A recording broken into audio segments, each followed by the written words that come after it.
Well, I'm a local boy. I was born and raised on Blackhorse Avenue in a small cottage. There's always a landmark pub. So the landmark pub is the hole-in-the-wall pub.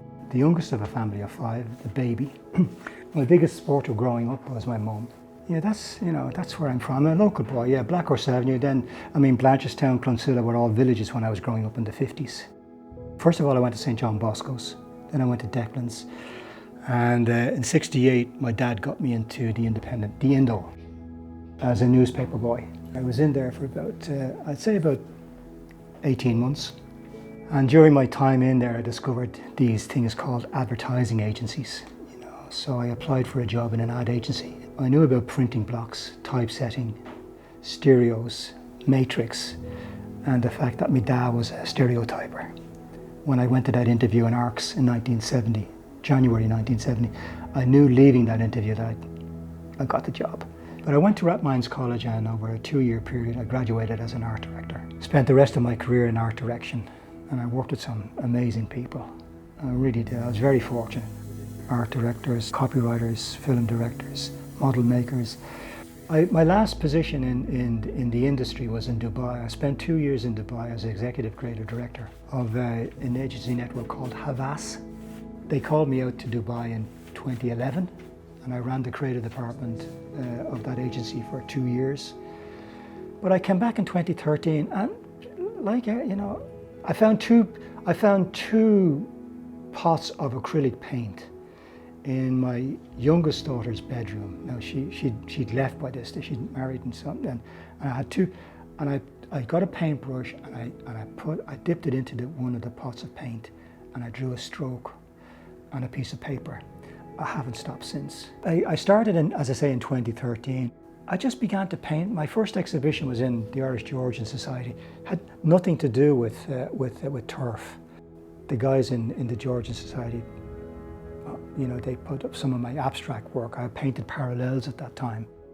And then I went back to my studio in Clonsilla and took up a sod of turf one day. Nothing planned, all spontaneous, took a piece of turf into my hand, sliced it in two, saw the turf dust form, and said, that's interesting.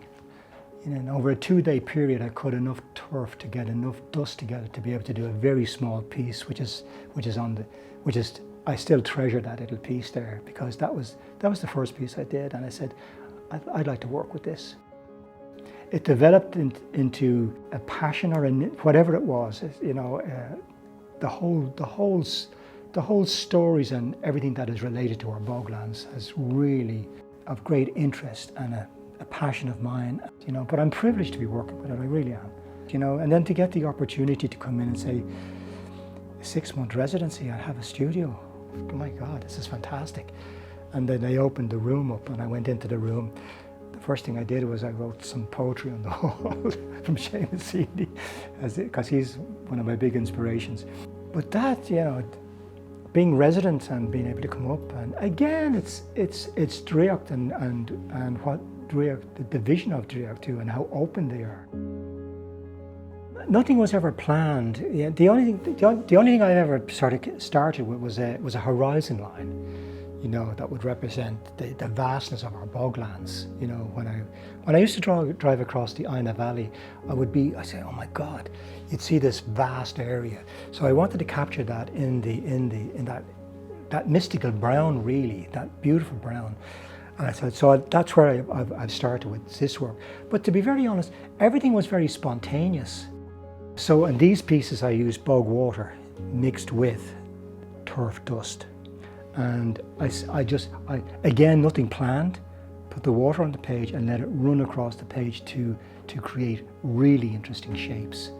During the residency, a friend of mine, Paddy O'Reilly, came in. I invited him in, which is nice because Draíocht allowed me to invite people, because I was looking out at people passing by. So Paddy came up to the door when they knocked on the window. I said, hey, and I said, come in, Paddy, have a look, see. And I showed him one of the works, and he said, oh my God, that's a foss. What's a foss, Paddy?